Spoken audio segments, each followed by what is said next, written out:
The second part, installation project design. Firstly, model selection project design. A. Confirmation of operation environment. GMV5 can apply to office buildings, supermarkets, schools, hospitals, etc. Please select relevant type of unit according to the location.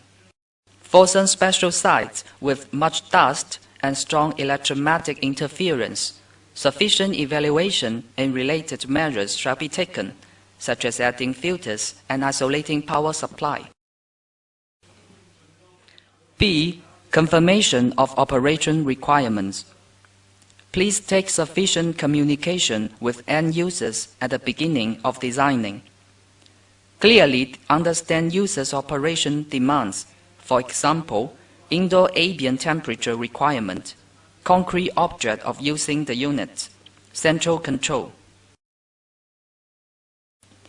C. Confirmation of project installation requirements. Communicate with the project consultant to see if the reserved installation space is sufficient and if the endurance of building is sufficient. D. Selection of relevant type of unit. Select the product according to the 3 basic requirements mentioned above.